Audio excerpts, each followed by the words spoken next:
मुअज़्ज़ज़ नाज़रीन करام, खादिम मसीह नवीद मलिक आपकी खिदमत में आदाब पेश करता है।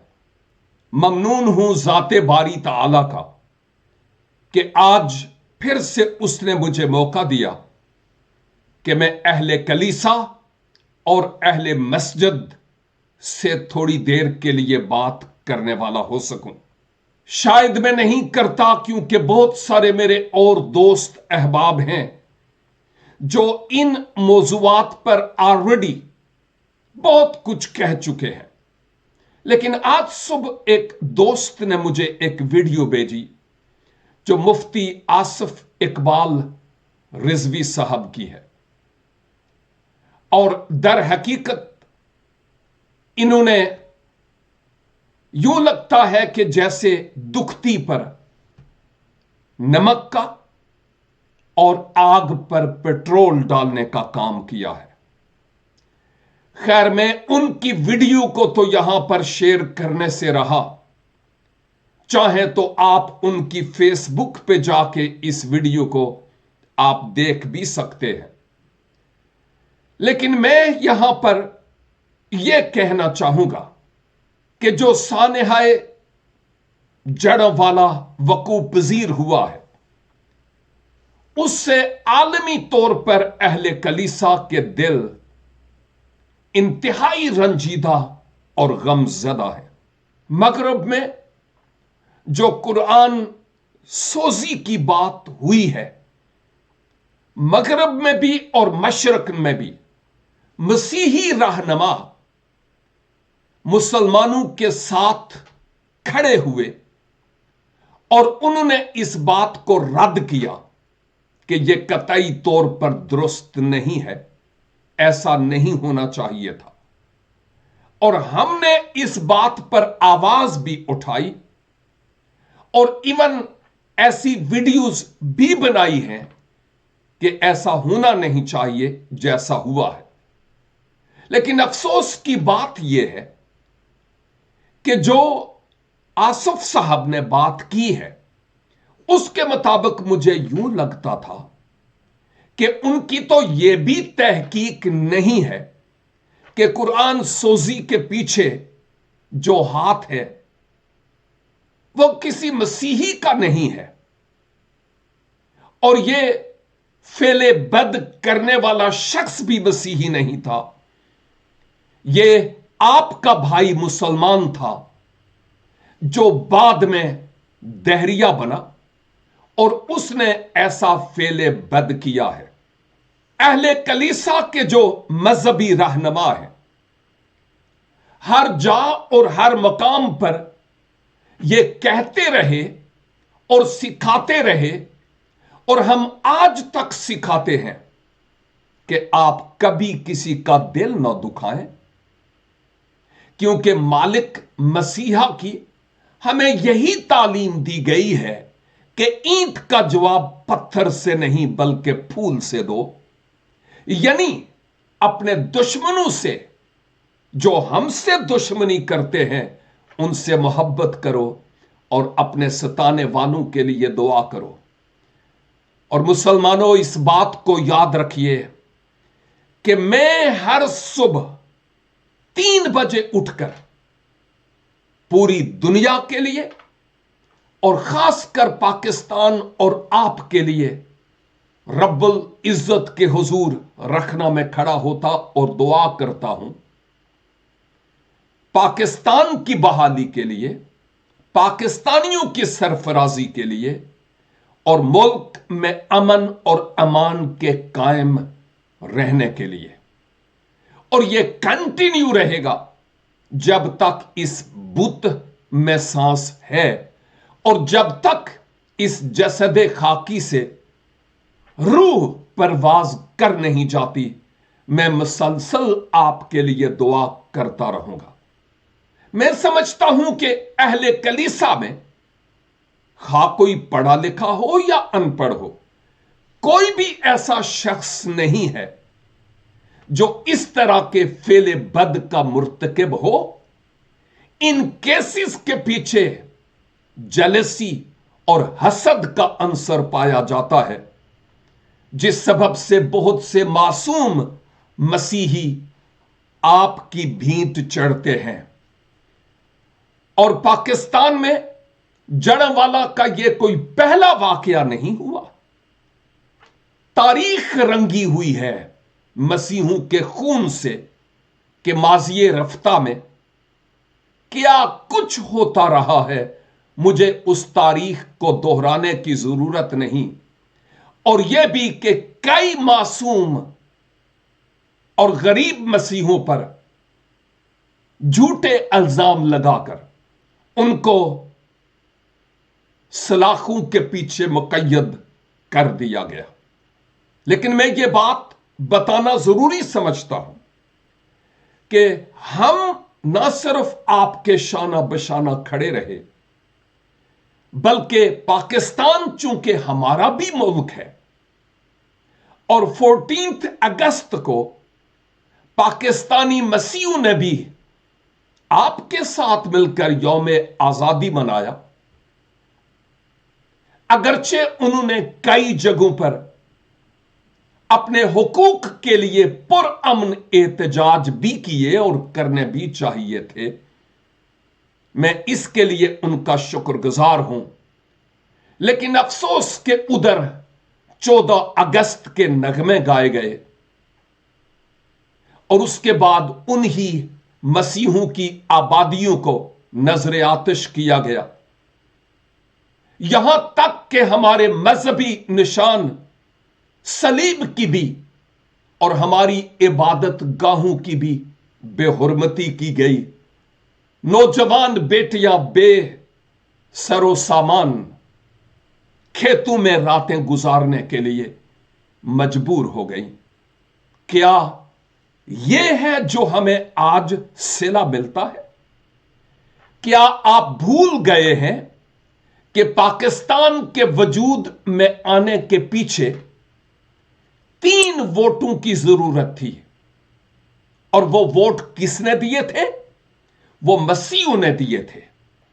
اس بات کو بہر صورت مد نظر رکھنا ضروری ہے، اسپیشلی آپ کو، کہ مذہبی جنونیت کا خاتمہ کیا جائے، جنون کی حد تک نہ جایا جائے۔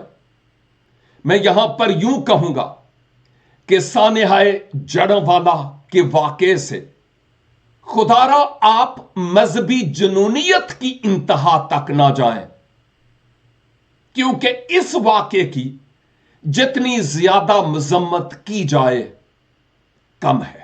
افسوس ہے شکل انسان میں حیوان اور درندے دیکھے گئے ہیں جو کسی بھی صورت میں قابل برداشت نہیں ہے، لیکن حکومت آپ کی ہے، قانون آپ کا ہے۔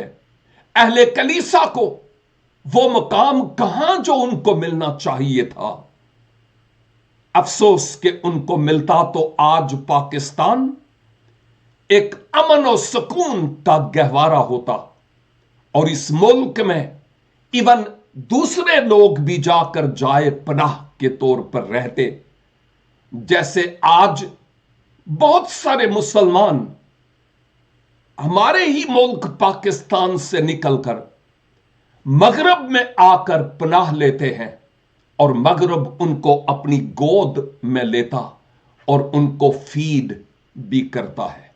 یاد رہے کہ جو مسیحی لوگ ہیں وہ پرامن لوگ ہیں، اور اگر پرامن نہ ہوتے تو آج مغرب مسلمانوں سے بھرا ہوا نہ ہوتا۔ پاکستان کا ہر شخص انتہائی کوشاں ہے کہ کسی طرح میرا ویزا لگے اور میں پاکستان سے باہر نکل جاؤں۔ کیا مسلمان، کیا ہندو، کیا سکھ اور کیا مسیحی اپنی جانوں کی خیر مانگتے ہیں؟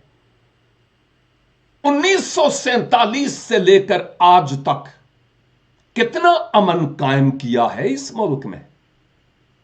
ذرا سوچنے کی بات ہے نا۔ مجھے افسوس ہے اور مجھے درد ہے، مجھے محبت ہے پاکستان سے، اس لیے میں کہتا ہوں کہ جو کچھ ہونا چاہیے تھا وہ آج ہمیں نظر نہیں آتا، اور کاش کہ وہ ہو پاتا اور یہ ملک امن و سکون کا گہوارہ ہوتا۔ اور میں سمجھتا ہوں کہ کئی سیاسی اور مذہبی تنظیموں کے سبب سے اس ملک کا اٹھیا ناس ہو گیا ہے۔ یہ کب پاک سرزمین بنے گی؟ حالات اور واقعات ایسے نظر نہیں آتے۔ میں تو یہاں تک کہوں گا کہ جڑوالا کے واقعہ میں جتنے بھی شرپسند لوگ موجود تھے اور انہوں نے یہ ناروا حرکات کی ہیں، اپنے دین کے اعتبار سے ثواب کمانے کی کوشش کی، ان کو پنجگانہ نمازوں کی رکعتیں بھی معلوم نہیں ہوں گی۔ ان کو شاید بوتیرے ایسے ہوں گے جن کو وضو کرنے کا طریقہ بھی نہیں معلوم ہوگا، لیکن جب بربادی پر اتر آئے تو جنونیت اور ظلم کی انتہا کر دیتے ہیں، جیسے ماضی میں ہوتا رہا، آج بھی ہے۔ اس سب کچھ کے پیچھے شاید ملک میں کرپشن، رشوت ستانی، جاب لیسنس، روپے کی کمی، اشیاء خوردونوش کا انتہائی مہنگا ہو جانا، حقوق کا پامال کرنا، اس سب کچھ کے سبب سے مجھے یوں لگتا ہے کہ جیسے ہر پاکستان میں رہنے والے شخص کا جو دماغ ہے، جہاں پر ہونا چاہیے تھا وہاں پر نہیں ہے، کیونکہ ہم ایسے ہی ماحول میں پلے بڑے جہاں پر کشت و خون، لڑائیاں، جھگڑے، مار دو اور ڈھا دو والی باتیں ہوتی رہی ہیں، اور ہم پاکستانی دنیا کے باقی ممالک کے لیے کوئی اچھا ماڈل اور اچھا نمونہ نہیں پیش کر پائے۔ مجھے افسوس سے یہ کہنا پڑتا ہے۔ میں یہ بھی بتانا چاہتا ہوں کہ ہم 1947 میں الگ ہوئے کہ ہم آزادی سے اپنے مذہبی فرائض سر انجام دیں گے۔ بھائی، آج بھی تو مساجد پر اور مساجد کے گیٹس پر سیکیورٹی گارڈز اور پولیس موجود ہوتی ہے، گویا گنوں کے سائے تلے نمازیں ادا کی جاتی ہیں۔ تو وہ آزادی آج تک کیوں نہیں آئی؟ ہمیں کچھ تبدیلی لانے کی ضرورت ہے۔ اور میرے مسلمان دوستوں، میں آپ کو ایک حقیقت یاد دلانا چاہتا ہوں جس سے اکثریت مسلمانوں کی بے خبر ہے، اور اس حقیقت کا جاننا آپ کے لیے بہت ضروری ہے۔ بانی اسلام حضرت محمد صلی اللہ علیہ وآلہ وسلم نے ہجرت کے دوسرے سال 3 محرم کو مسجد نبوی میں ایک عہد باندھا، اور اس کو علی ابن ابی طالب نے تحریر کیا۔ دیکھیے، یہ معاہدہ نہیں تھا، یہ عہد تھا۔ عہد یک طرفہ کسی سے باندھا جاتا ہے، اور جو معاہدہ ہوتا ہے وہ 2 فریقین کے مابین ہوتا ہے۔ آپ صلی اللہ علیہ وسلم نے ایک عہد باندھا اور اس سے متعلق یہ کہا کہ یہ رہتی دنیا تک یہ عہد قائم رہے گا، اور جہاں کہیں آپ صلی اللہ علیہ وسلم کے ماننے والے ہیں ان کو اس عہد کا پابند ہونا ضروری ہے، اور جو کوئی اس عہد کی نافرمانی کرے گا وہ اللہ اور اس کے رسول کا نافرمان ہوگا، اور اس پر اللہ کی برکت نہیں بلکہ لعنت ہوگی۔ اور وہ لوگ مبارک ہیں جو اس عہد پر کار فرما ہوں گے۔ یاد رہے کہ یہ جو عہد تھا ये सेंट कैथरीन मोनेस्ट्री में मिस्र में आज भी मौजूद है, और मैं उसकी तस्वीर आपको यहां पर थोड़ी देर के लिए दिखाता हूं। आप देखिए, और उस अहद के इख्तिताम पर एक साइन है, जिस साइन की बाबत लेकिन कहा जाता है कि आप सल्लम की मोहर और सिग्नेचर है, गोया इसके जरिया से एंड पर और कई गवाहों के सामने आपने इस अहद को बांधा। उन तमाम के नाम इस तहरीरी अहद के इख्तिताम पर मौजूद हैं, और आप इस अहद को अगर तलाश करना चाहें तो आपको कहीं जाने की जरूरत नहीं। गूगल में सिर्फ सर्च कीजिए कि हजरत मोहम्मद सल्लम ने जो क्रिश्चियंस लोग थे उनके साथ क्या अहद बांधा, तो आपको तमाम डिटेल वहां पर पता चल जाएगी। अब उस अहद में आप सल्लम ने क्या फरमाया, चंद बातों का जिक्र करना मैं जरूरी समझता हूं। एक बात तो यह है कि तुम जो मसीही लोग हैं उनकी इबादत गाहों को मसमार नहीं करना, और उनके पैसा को तुम अपनी मसाजिद के लिए और अपने घरों के लिए या अपनी जात के लिए इस्तेमाल नहीं करना।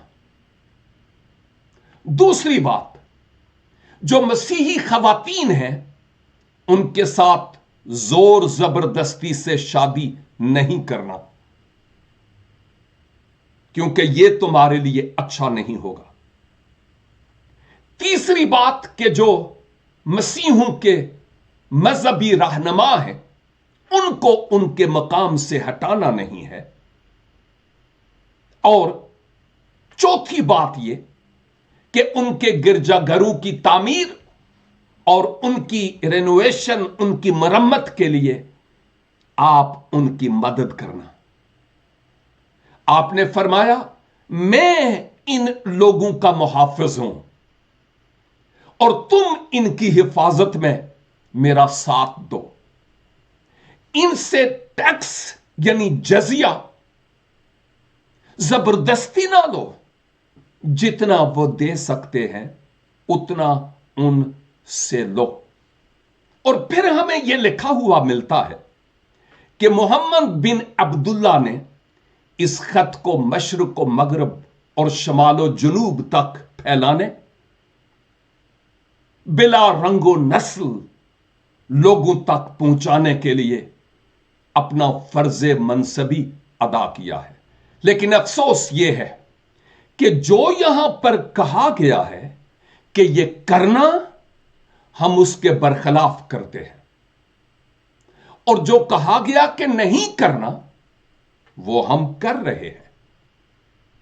क्या हम हजरत मोहम्मद सल्लम की उम्मत के लोग होते हुए आपके इस अहद के फर्मा बरदार हैं?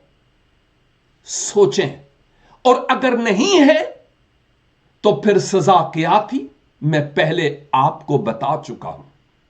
यह आज का इस्लाम, मुझे अफसोस है कि वो नहीं जो इस अहद के मुताबिक दिया गया था।